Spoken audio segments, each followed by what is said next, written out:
he reads just the Hebrew Aleph-bet, and she just repeats it in different syllables. She makes it into a kind of a rap.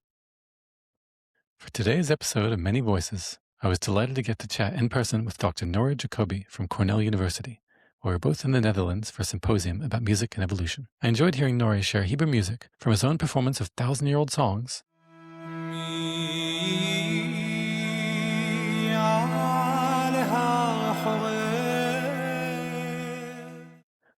to contemporary songs adapting rap to teach the ancient Hebrew alphabet. Nori is one of the world's leading scientists in the cross-cultural study of musical diversity, and one of the smartest I know. But his scientific articles don't give a sense of his personal background or his talents as a composer and performer, so it was a real treat to hear this side of him too.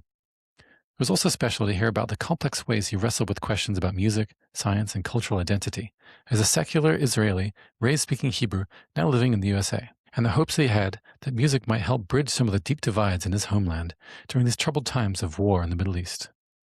I hope you also enjoy hearing Nori share his music and personal story.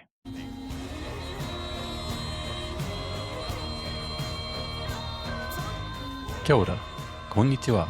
Hello and welcome to Many Voices, a world music podcast.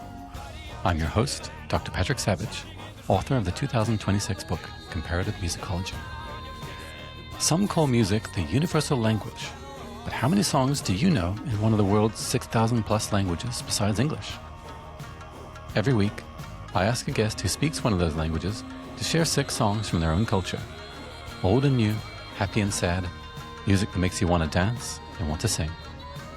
I also ask their thoughts on the science behind the world's musical diversity.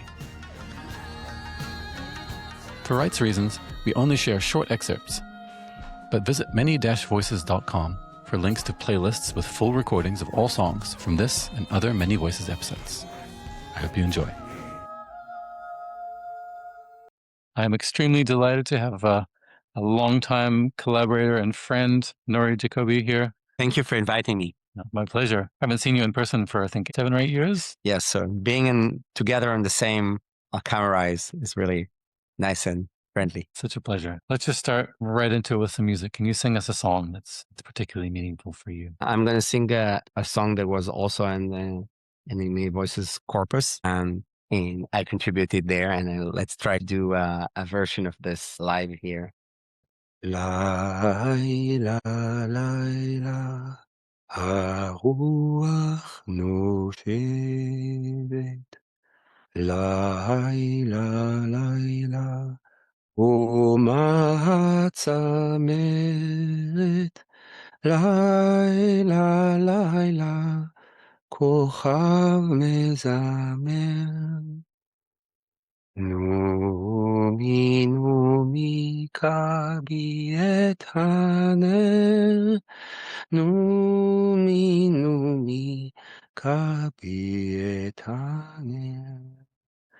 לילה, לילה, נומי, נומי, כבי את הנר. Thank you. So beautiful. Can you tell us a little bit about what that means and why you chose from it? So yeah, this is like, for me, this is a very interesting song. First of all, this is a song that my mother used to sing to me, and I just sang one verse of it, but it used to have 4 verses. And in my childhood, I thought the song is so long because I would always fell asleep. And so when I have, my son was born, and he was a small child, and during the Corona period, and it was very difficult, and we didn't have much grandparents and everything around us, I started singing into this song every night, and he used to fall asleep halfway through, so I fell asleep too. So I think this is kind of like, when we think about music as some kind of transmission chain, this is a kind of thing we're thinking about it, but it's a complicated story because Hebrew was not spoken for many years as a spoken language. And when people moved to Israel after thousands of years in the diaspora, they have to create a new music, including music for lullabies. Of course, they had years of traditional Jewish music, but the new culture that they aimed to create it in Israel was supposed to be something new, wasn't supposed to be religious necessarily. So this composer, Mordechai Zaira, was one of these legendary musicians who lived in Israel, recreate something that he invented his own lullaby. And this is sung into a ballad by Natan Alterman, which was one of the most important influenced poets of the first generation. First generation is not exactly the first one. But so it is a creation of this kind of imagined culture that they've tried to create or recreate. But then naturally, like any tradition, it just flows to the next generations. Yeah, changing along the way. So I'm sure that we'll talk a little bit about how that's related to the kinds of experiments you've done on musical evolution. But before we get into those deep scientific things, I'd love to hear a little bit more about your own background, where you were born, and how you learned to speak the languages that you speak today. Yeah, I was born in secular Israel. I was born in Jerusalem, and I was born to a secular family and learned Hebrew as everyone around me. At the same time, as a child, that I was very drawn into the kind of music that I could hear literally in the streets of my neighborhood in Jerusalem and then Tel Aviv. And what you can hear there is a lot of music from the diaspora, just every country from Yemen to Morocco. And in all of these countries, they create their own musical tradition that influence on the music around them. So basically, it was like world music in one place. And I could hear my parents' place at the Yemen synagogue that I heard a lot of Aden music, which is really special. And then there was other musical traditions around that. And so I was just fascinated about that. And even though I wasn't very religious and I didn't have a lot of background in Judaism, I was really interested in traditional music and got excited about it. At the same time, I studied Western music and I studied as a composer and a viola player, interested in avant-garde and stuff like that. But at some point, I realized that what I want in my musical identity is to kind of mix the influences that are around me with contemporary music. And that was my quest until I became a scientist. Yeah. I think I've listened to some of your compositions where you combine some of these different influences. It's very beautiful. I'll play you one. I think you asked about like Hebrew. Yeah. So I want to play one song. It's exactly the moment when I joined friends around me and we start playing old traditional music influenced by religious music that were around us in Jerusalem. But at the same time, we gave it arrangements that were contemporary and based on our music. And the excerpt is I played from a CD that went out in John Zorn's label, Tzaddik, which is for sort of like radical Jewish music. But the excerpt that I chose is one of the first Jewish music that exists. And it's by a guy called Ovadiah the Convert. And this guy, he lived in the 11th century. And because he was originally trained in church and he converted to Judaism, he had a knowledge of writing music. And he wrote in early noams that are somewhat interpretable, a Jewish song that he transcribed, that he probably composed or picked up from his environment. And it was left in the Cairo Geniza for many years, and it was found. And it was deciphered, and there is some kind of Western notation versions of it. There's actually two of them, and we chose the one that we like. And we'll hear excerpt from a group that I play with. I'm playing there somewhere viola, and the singer is singing this melody form, which is the oldest Jewish written music that exists. Wow. And the next coming out of it is hundreds of years later. Yeah, I mean, it's almost 1,000 years old. Yeah. But that's very... Yeah, it's very unique. There's a few surviving pieces. I think there's 2 or 3, and that's it for the next few hundred years. Wow. Okay, let's take a listen.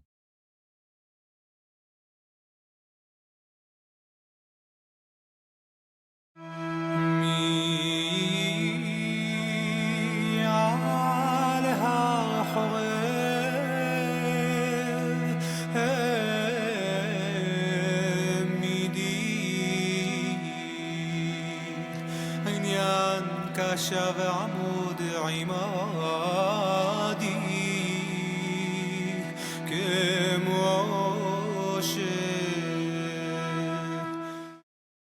Beautiful. So that's you on the viola? Yes. And this is my group, Tafillalt. We play together, and this is a group of friends around me. And then I think preparing this interview, you asked me to think about my people or my group. And I thought about what is my group? Identity is such a complex thing. I now live in the States as a scientist, and my son is speaking German because he was born in Germany. And what is this identity? And I think that the answer for me as a personal person is that the identity is a group of my immediate surrounding, and this groups of musicians around me and the music that we played for, that's my identity. This is my people in a sense. And so I chose this piece because I think it's also that reflect the identity, and it's an identity that is influenced from a very long traditions, but at the same time it's contemporary. We put in the arrangements all sorts of things and harmonies that were not there in the original. Yeah, that's great. You're kind of actively constructing your own musical and group identity there. Mm-hmm. It's really cool. Well, I'm looking forward to hearing more of your musical selections. Before we get further into your other choices, though, can you tell us a little bit just about what's a normal day in your life these days as a professor at Cornell, as a father? What's a day in your life looking like? Yeah, I mean, I've changed a lot from these days. So, I mean, back in the days, I was writing music as my main day job. And so my day-to-day life now is more about science, and come to the lab and work with my students and try to do science in the sense of like analyze data, create experiments, and think. And I spend a lot of time brainstorming and thinking, and kind of surrounding myself with doubts and skepticism. So that's what I'm doing. I can relate to that. I can do a lot of the thing I'm doing is basically getting feedback, mostly negative, from my students, and trying to convince them that I have a good idea. And when I succeed, we try to do it. A lot of more work I'm doing is online today, even though I also do field work and research in small scale societies. And I just been this summer in Bolivia again, which I'm doing research with Chamana indigenous population from the Amazon, which I've been working for a couple of years now. So this is done in the most opposite of a lab. It's done in the field, in small communities, and requires a lot of logistics to run those experiments. But most of the experiments that I run today are run in the lab. So we work with lab code and online code and program experiments. Okay. And what about the rare times that you're not working? Do you have anything to kind of let off steam? You make music or? Yeah, I mean, I'm not playing music actively, but I learned with my son to play violin, and that's a very interesting experience. He's learning to play violin and piano. And from that, I learned a lot about interesting question that I was thinking and excited about all the time. It's like, how is music? What is the elements of music? How do you learn things? How do you construct them in your mind? And I think getting an experience of like learning an instrument is a good experience. I'm also very interested in things that I'm not very good at. And so recently I started skiing because it reminds me a lot of this experience that you had with music, that you need to convince your hands and fingers to do something you imagine. And when I played violin, I couldn't afford myself to get injured and not play for a while. But now that I'm relieved from that burden of like being an active musician, I think learning a motor skill like that makes me really interested and excited. All right, let's move on with some more musical choices. You've already played us this very traditional musical piece. And what about a more contemporary piece that you like? Yeah, so I mean, it's a little bit moving forward in the biography. So at some point in my early time in Jerusalem, being mostly a musician, but more and more I've been also working in math and eventually doing my PhD in neuroscience. But at the same time, I was surrounded by a group of friends and musicians. And one of them was a singer that I met called Hanna. And she, at that time, lived in New York mainly, and she had a international career. And at some point, I started joining her band, basically. And with her, I traveled a lot of places around the world. So I played in the US, in Europe many times, in Australia, and things like that. And I think that she's doing is very modern. But what's cool about it is that she's using ancient texts, and she's kind of rap in Aramaic or in ancient Hebrew. And she's using those texts in a very creative way. So I chose a very short excerpt in which all she does, she reads just the Hebrew Aleph-bet. And she does it like the way that, maybe young children even no longer learns Hebrew this way. And she just repeats it in different syllables. But I think she makes it into a kind of a rap, but very, very specially produced by Israeli producer called Tamir Muscat, who produced this song.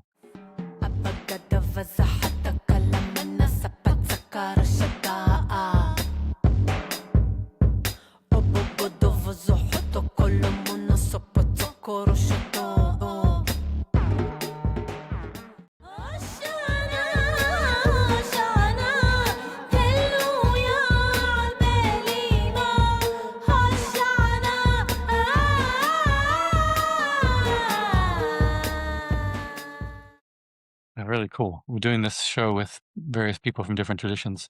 Mhm. It's always striking to me how much hip hop and rap has influenced all these different cultures, but they've incorporated it in ways that very much preserve the traditional, music and language. Yeah, I think I see it on some of my research, and I was looking to data analysis of large corpus of songs, especially looking at popular music with my students hiring Lee. We're doing all sorts of data collections of various popular music, and it's really amazing to see how much rap is globally available and in so many forms and ways. Even though rap is really special in terms of the way that melody works there and different aspects of it is still it's enormously popular, and it's a recent phenomenon, obviously. Yeah, we should get her in on the podcast. Yeah, too. totally. It would be interesting to see his background. Okay, I would love to have you describe some more of your research. Maybe we'll get a few more musical examples first. So the next one, can you tell us about a song or music that makes you the happiest? Yeah, so I was thinking about it because I don't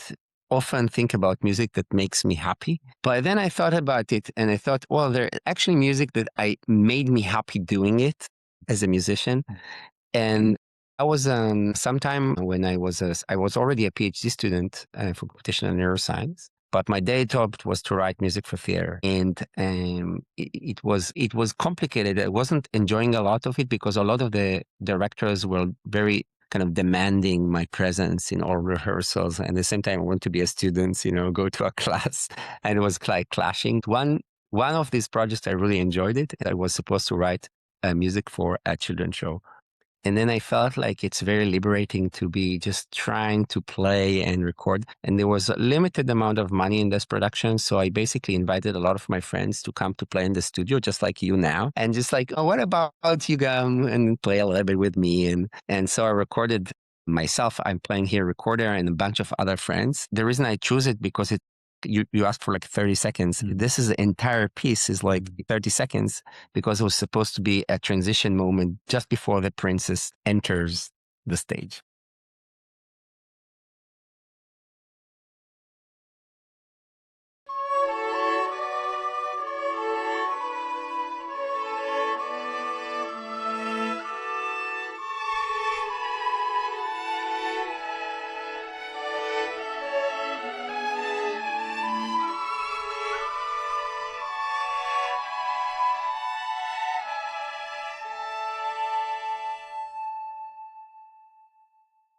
Yeah, That's it. great.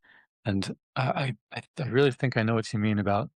I think there's a big difference between musicians who make music and the music that makes us happy, and people who tend to listen to music. Is a different way. And for me, the music that makes me happiest is remembering the music that I've made with other people, and that the music making experience is the memory of that is what makes me happy. Yeah, I'm especially when you write music, especially you have a lot of artistic inspiration, but just writing for children is like you can have strings as much as you can, and you can have a melody as much as you can, and there's really no constraints and no question of identity because it's just something that needs to touch children. What if we change up the emotions a little bit for the next one? So what about the music that makes you the saddest? So I choose again, all the songs that I choose are from my very small musical environment when I was actively generating music. And I choose another song by my collaborator, Victoria Hanna. And this time it's a sad song because it's a beautiful verse that ends the Song of Songs. And the Song of Songs is a love song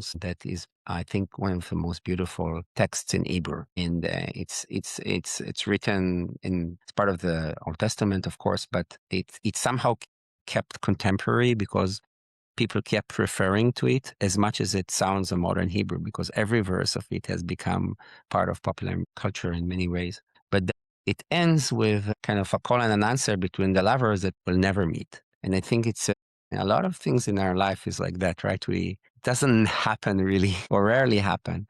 And so they never, even though it's a love song, they kind of never meet. Yeah. So it's a dream. And so my friend Victoria is singing this song, and I chose a very short to make it within the scope of the time. Short calling, which is she's singing after she's singing a few lines of the verses, just reflecting the calling itself.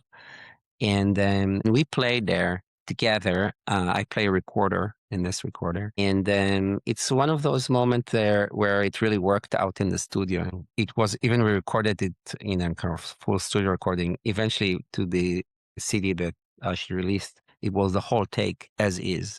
That was just kept as is. And so I think that's part of music making, when it's kind of like everything clicks a little bit.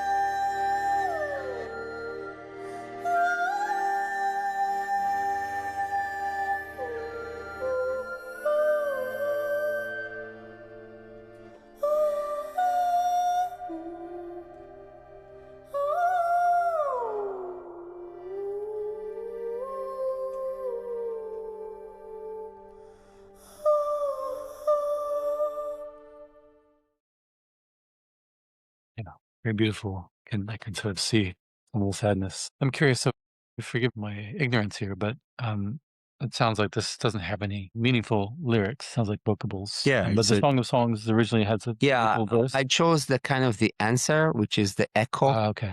That I think the words reflects longing, and then there is something that goes beyond the words that have longing. So next, maybe taking it back to more the happy vibes. What about a music that makes you want to dance the most? Yeah, so that goes forward in time. So as I said, one of my interests was starting in kind of cross-cultural music. And that was around that time playing this music, because that was like the moment in which a lot of those things clicks me as a researcher, as a scientist. And one of my experiences were going and playing with the singer Victoria Hanna in different concerts and with other bands that I had. And we're playing in different places in the world. And the experience was like we open a festival with the presence of the Dalai Lama in India, or we play on the Melbourne Festival. What I found was really interesting, that you start working with musicians, local musicians, or like even the sound man or the producer, and you immediately go to a very intimate working relation with somebody in a different culture, but at the same time with very different aesthetic ideals and values and stuff like that. And so I thought it was fascinating. I remember like talking to a soundman in India, and I was saying one word and it means the opposite to him. And then I realized, actually, when I'm saying soft, he means what I think is the opposite. And rough. And when I say rough and spots, that I switched the words, and it finally worked. And I think that is kind of like, it opens my curiosity about the fact that things can be very different in different listens and different ears. And the other thing that happened was that when I started doing research, I was already having a lot of these work experiences, working in a place and kind of like getting very quickly from not knowing anybody to being a very close relation. And that was a skill that was very useful when I started going around the world and collecting data, because I was like, okay, that's like just being a musician. You come to a show and you have to do it right away. So that and it also started opening the questions about how is our ears transformed by different experiences. It was this moment that made me happy and curious. And you asked the next music choice is something that kind of make me dance. And so I remember very distinctly that around that period, we had a performance in a small festival in Portland, and we were performing with Victoria and her band from New York that include these musicians, including Tamir Muscat, who was a popular musician. And he had a band called Balkan Beat Box that was big hit in those times. And we just toured together. And I remember they played the song that I'm going to play during the end of the performance, and I just went down and danced with everybody. So for me, that's kind of like reflect that moment where my interest in world music came. At the same time, it's like just a fun piece that meets from the same kind of material that the rest of the music and kind of milieu that the rest of the music that I played. Interestingly, it's also this kind of invented, imagined, modified, blended tradition, because it's Balkan music, but also influenced by contemporary Jewish music, especially Middle Eastern music and Ashkenazi Jewish music. So it's all kind of blend together in a fun way.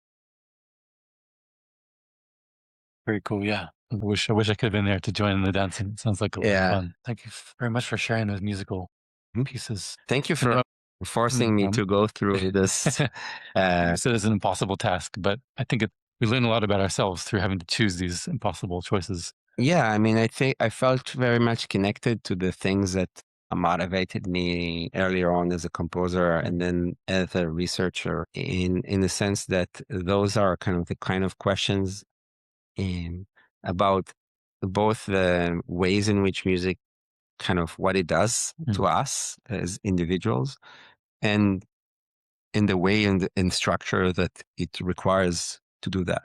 That's a perfect segue because that was where I wanted to go next. Was now we've kind of got to listen to your musical background and personal background. Maybe get at some of those questions that you've been addressing in your research. And I was struck, listening to your personal musical journey. I've thought this before, but I'd kind of forgotten about it. But I was just reminded that, like, I think of all the people in the world in our field, maybe you and I share a lot of similarities in, not only the research that we do, kind of cross-cultural comparative music, cognition musicology, but our backgrounds too. I think we both were composers. We both kind of were exposed to sort of world music in different ways. You through sort of living in Israel and having this sort of multi-ethnic community, me through living in Japan. And I think that probably that sort of has shaped both of the research that we do, but we've taken it in quite different ways. So I'm interested to hear the ways that you've taken it. So a couple kind of questions I'd love to get your take on. So one is kind of the question that we're at this conference for, and that I think we do a lot of research on, which is, why do you think that we humans make music? Yeah, I think that on a nutshell, what music is, from your experience as a musician, so you understand how transformational this is and how it really can change your mood and change your experience of the world and so on. And that is it, basically, that music is a tool for this kind of transformational experiences. Specifically, I think that mental states is one of those things that we would want to control and change and induce and in shape. And unlike language, which is very good for transferring information, very often it's not as good as changing our mental state, or not sufficient. It's good to change your mental state. So I think if you imagine you'll have somebody telling you, like maybe sometimes that you get very suspicious if you hear somebody that, there is some kind of pill that if you take that pill, you're able to change your mood and control it to be very specifically that and that. Yeah. So, okay, I want this pill. Yeah. I think that's what music is. Music is a reliable method for us to induce certain mental states in ourselves and others. And in that sense, is not only music, art in general very often is doing that. And in that sense, it's distinct from language, even though language can do also that, but has also other use. But music predominantly is for that. And it generalizes a lot of our conversation in the fields, in the sense that there's discussion about music being involved for, mother and child relation, or father and child relation in our case, or is important for social bonding. And I think that the generalized aspect of it is that music has this capacity to transform mental states. Yeah, I think you said at dinner that you quite like Ani Patel's transformational technology of the mind theory. It sounds like your use of music is quite. I think that what Ani Patel articulated in his writing, and I think even more radically, it can be really summarizes kind of transform it like a mental state inducing technology. And I think this is something that I articulate. I mean, as a definition for music, it is a challenging definition because it includes many other things that are not necessarily music. Yeah. But I think that among all those other things, music is simply the most efficient way to do this, or at least the one that I'm interested in. And I was always interested in that because as a composer, that's what you want to do. You want to express particularly well-defined emotion or experience. Sometimes it's like you saw some art and you want to express yourself, or something is your love, or something is a connection to other people. Like a lot of the pieces that I played represent connections that I have with specific people, and those connections transform to sounds. So how do you transform experience to sound? And that's what you think that you're as a composer really interested in. Then you use a lot of tools, harmony and melody and knowledge and language and knowledge of your instruments and all of that to do that. But in a way, there is this transcendental move from experience to sound. That's what composers trying to do. And as a researcher, I'm always interested in that, acknowledging that as a scientist, I can do very little. Well, that's a perfect segue into my next question, which is, the two of us, I think these days mostly identify as scientists of music. At least we certainly apply scientific approaches to understand music, but we also both came from more artistic composing and performing backgrounds. And a lot of people, the idea of trying to use science to understand music feels either misguided or wrong.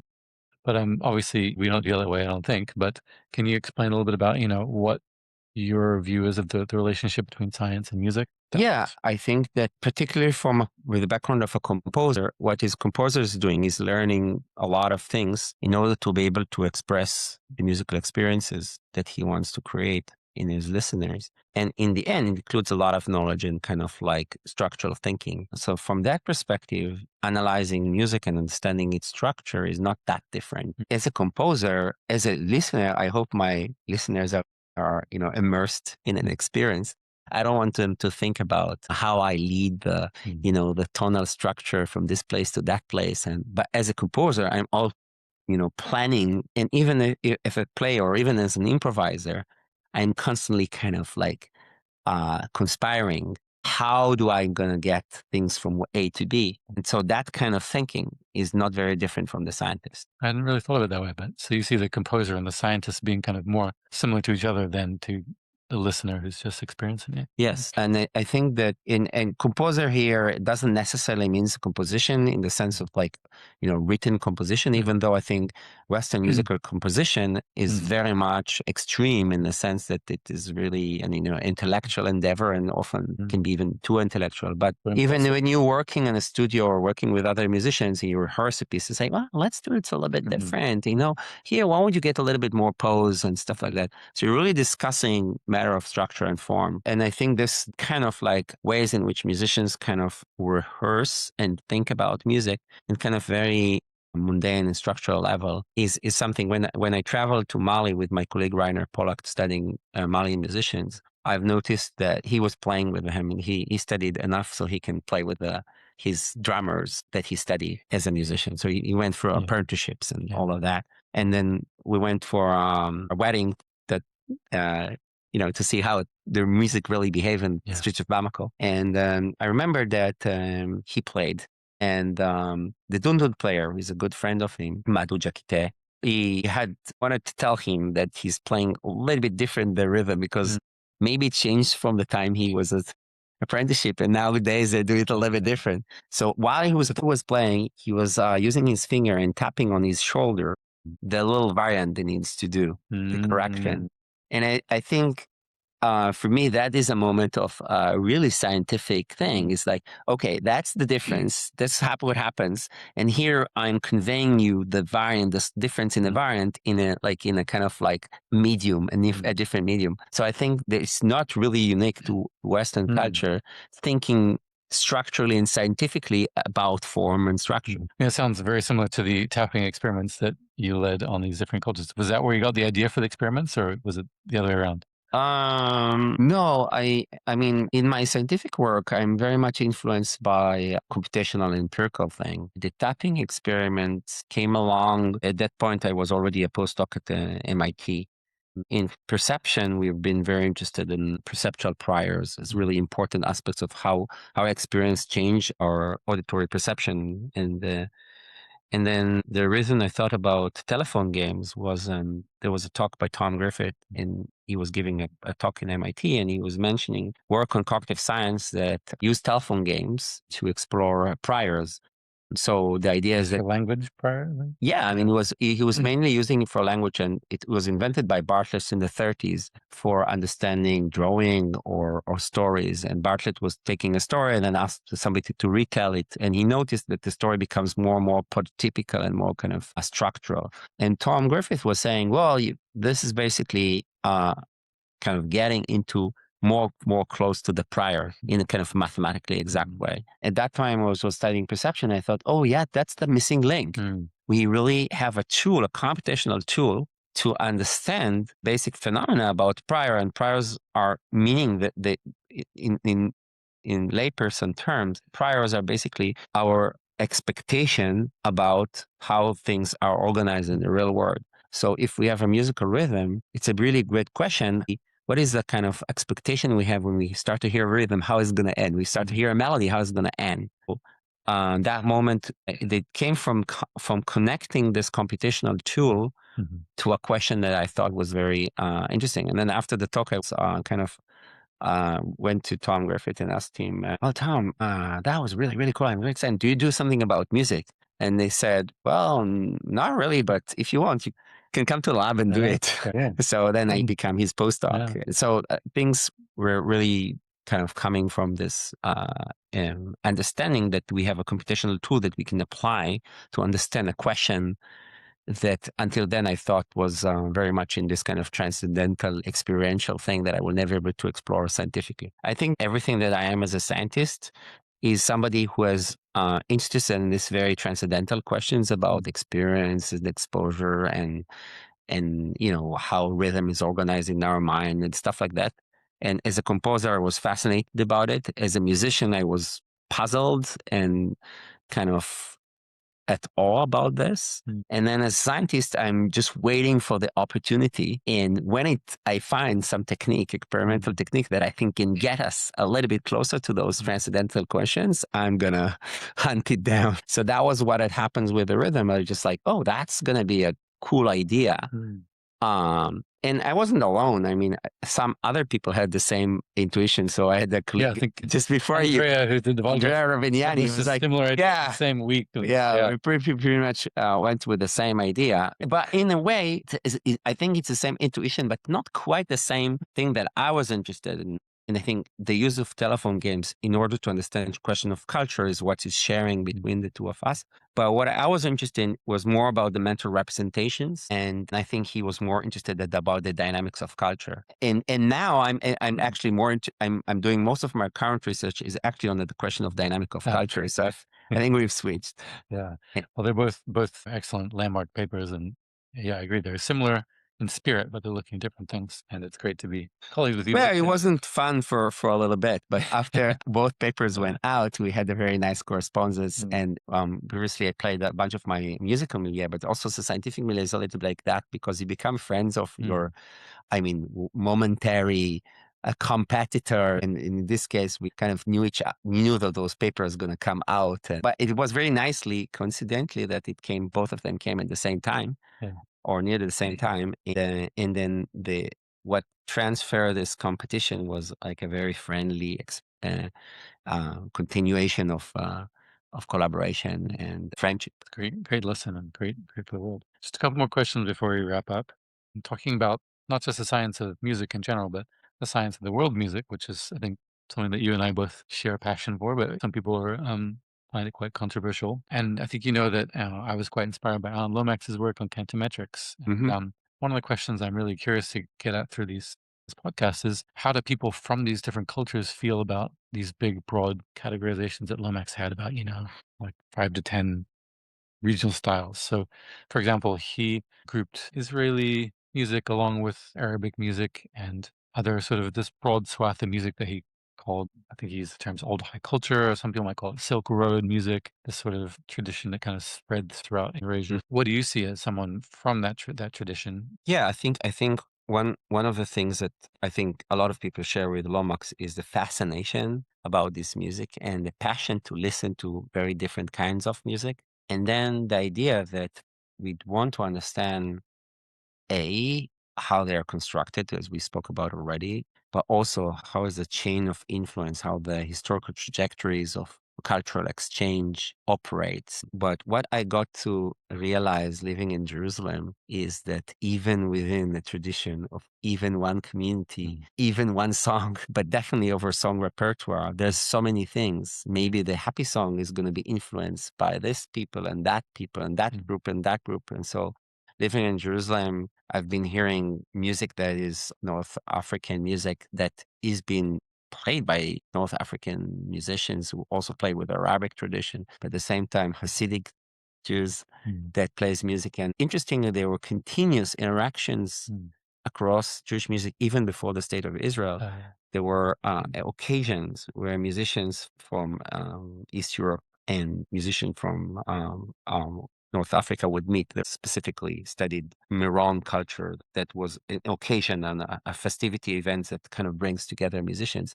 So you would maybe see them taking some of the scales and melodies and structures from North Africa all the way to East Europe, and therefore influence styles like klezmer and also other gypsy and things. So there's all sorts of very wild connection and diffusion that occurs in music, which means that we are not likely to see this kind of like this group and that group. What else we're going to see is this kind of this color mixed everywhere else in different concentration, and that color spread is, and this idea, somebody heard it somewhere, and then it kind of moves around. As a scientist living in a slice of time without documentation of most of these processes, we only gonna see a fraction and kind of maybe able to trace now and then the extent of cultural exchange that after everything happens. But it's more like trying to say with a soup that salt water must be coming from that origin. It's just like all a mixture and a constant flux of ideas and traditions. And that is what culture is all about. I think we often search for kind of authenticity. And I'm very, very interested in devotion music, and I played, trying to get to this kind of very early core things. But I think that authenticity is not in the lineage, but in a kind of search of an authentic voice within us. And that authentic voices keep moving because we are keep changing. So searching for authenticity means to be able to be attentive to something that is in itself moving and going to mix in. I think that by spirit is was not very different from what Lomax was trying to get into, and definitely by his enthusiasm. But translating it to a science, I think we can do better. I totally agree. Both in the spirit is there, and I think we can do better. I think some of us, you and I, are both trying on our own I think ways. we now have much better tools to understand diffusion and movement of cultures in much more multi-layer ways. And the scientific tools can liberate us to think about things much more nuanced. I really like one of your current biology paper where you kind of trace changes and variants in the traditional songs. And that kind of gives us in a simple repertoire kind of the how things are variation and changing over time and over generations. And I think that is a kind of stuff that we can excavate with computational tools. I think we are now having more and more history with popular music that is also documented. And so I think it's a low-hanging fruit for us to try to look at those changes of styles and music in styles that are well documented. Previously, we're limited by the fact that transcriptions and kind of quantitative method were limited for audio recording. But now that AI have transformed that, we're living in a period in which we can analyze popular music with a great precision. And that can be something that can allow us to do this kind of understanding those processes over documented duration of time. And after that we do that, I think we get to really value how complex the cultural exchange is, even in documented, even in modern popular time, but not along over generation and generation of orally transmitted song. Yeah, and I think I've seen some of the preliminary results that you and Harry and Lee and your collaborators have showed about applying some of these methods, and I think it'll be exciting to see when the full results are out soon. Hopefully. All right, couple final questions. First one, I'm not sure if you'll answer it because you said it was so hard to choose these, but I want to know if you had to choose just one of those songs to represent your music and your community, which would you choose? I think that the song that I started with, the one that I sang myself, I think what you are in a way, this is a music that you heard as a small child. And I definitely, as a scientist, we spoke about it a few times, that I think music is a very broad phenomena, but there are definitely kinds of music, the music that connects you to your friends and the music that connects you to your childhood and your, fatherhood and parenting. So I only choose music that was created by my friends because I think that's what music is for me. And among that, the core is the music that you hear as a child and sing to your child. So I think that's the ultimate test. All right. And final question: what would you like the world to know about your community and its music? Um. Well, uh, it's a special moment in history and a pretty charged moment to be an Israeli. And I never identify myself because now I live in the States and, I'm a professor and I have students from various backgrounds and cultures. So I don't even know if I should be identified that, but you send me to the music that I like and music that represent my origin, and that I was born in Israel and I speak Hebrew. So the one thing that I think is important for me to say about my community, my origin, is that it's very varied and diverse and complex. Music in Israel, and it contains a very intimate and delicate exchange of ideas across those divides of Palestinians and Jewish and Christians and secular and religious from all religions. So those creates political tensions and great suffering in the moment, currently in the history, in the moment we are in history. But in the hearts of people around the Middle East, there is a shared love for music and other values, friendship and community. And very often you'd find people meeting in some different place around the world. I traveled, for example, in my childhood to New Zealand, and we often met and, hiking people from various origins and traditions. And maybe they were Iranians and Israelis and Germans and Moroccans and many, many people. And then you discover that some of your love and interest in music are shared and can be a bridge, and they transpass and potentially kind of allow to get through some of the boundaries that are happening in our reality, which is very, very grave and severe. And I think that is the kind of thing that I think people needs to be very attentive to those voices, because in the end, after all this terrible bloodshed will die, what remains of us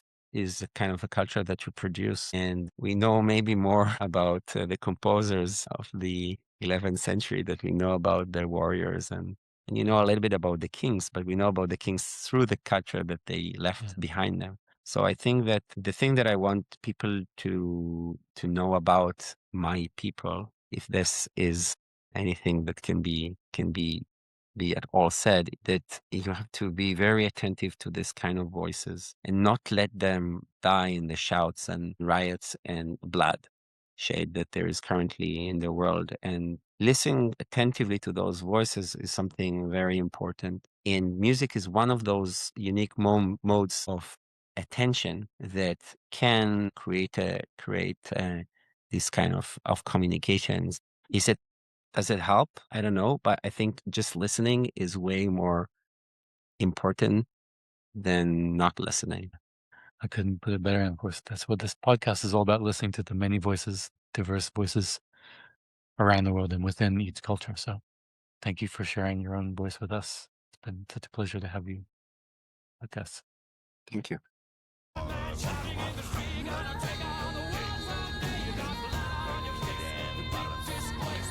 Thanks for listening to Many Voices, a world music podcast. For more information on Nori's research, composing, and performing, visit norijacoby.com. That's NORIJACOBY. And as always, for playlists with full recordings of music from these and other Many Voices episodes, visit many-voices.com. where you can also find links to YouTube, Spotify, and Apple Podcasts. Tune in next week for our next episode with Brenda Suyan Barbosa, sharing the music of her indigenous Guarani culture from Brazil.